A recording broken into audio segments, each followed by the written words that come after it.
তাহলে কি ৫ জুলাই আরেকটি মহাবিপর্যয় দেখবে বিশ্ব? ভবিষ্যতের বিভিন্ন ঘটনার কথা আগেই জানিয়ে গোটা পৃথিবীকে তাক লাগিয়ে দিয়েছেন অনেকেই। এদের মধ্যে আলোচিত নাম নস্ট্রাদামুস ও বাবা ভাঙ্গা। সেই তালিকায় নাম রয়েছে জাপানের একজনের, তিনি রিও তাতসুকি। তার বহু ভবিষ্যদ্বাণী ফলে গিয়েছে। এবার আরেকটি ভবিষ্যদ্বাণী আলোচনায়, আর সেটি হল ৫ জুলাই বিপর্যয় নেমে আসবে জাপানে। জাপানের সংবাদমাধ্যম জাপান টাইমস বলছে, এই তাতসুকিই বলেছিলেন গোটা দুনিয়ায় ধেয়ে আসছে এক মহামারী। আর করোনা সেটিই। এই ভাইরাস ট্রাসের সৃষ্টি করেছিল গোটা দুনিয়ায়। ভবিষ্যদ্বাণী ফলে যাওয়ার কারণে রিও তাতসুকিকে বলা হয় জাপানের বাবা ভাঙা।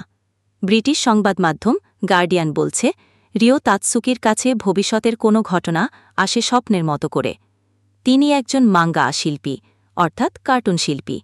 স্বপ্নে দেখা সেই সব ভবিষ্যতের ঘটনা ফুটিয়ে তুলেন তার কার্টুনের মাধ্যমে।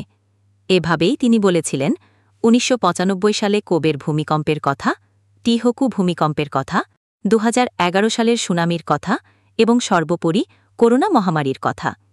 ১৯৯৯ সালে নিজের লেখা বই দ্য ফিউচার আই সতে ২০২১ সালে তাতসুকি কিছু নতুন তথ্য যুক্ত করেন। তাতে তিনি লেখেন ২০২৫ সালের ৫ জুলাই ভয়াবহ বিপর্যয়ের মুখ পড়বে জাপান। অনেকেই কথা উড়িয়ে দিয়েছেন, কিন্তু তাতসুকি অতীতে বিভিন্ন ঘটনার কথা আগাম বলে দিয়েছিলেন। এ কারণে ৫ জুলাই নিয়ে আতঙ্ক কাটছে না।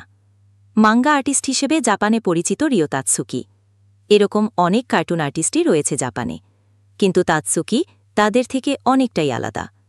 তার কথা মানুষের নজরে আসে যখন ১৯৯৯ সালে তিনি বলেছিলেন ২০১১ সালের মার্চে এক বিশাল বিপর্যয় হবে জাপানে।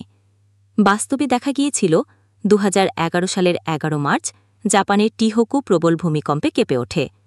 তার জেরে তৈরি হয় এক বিশাল সুনামি। ওই সুনামিতে মৃত্যু হয়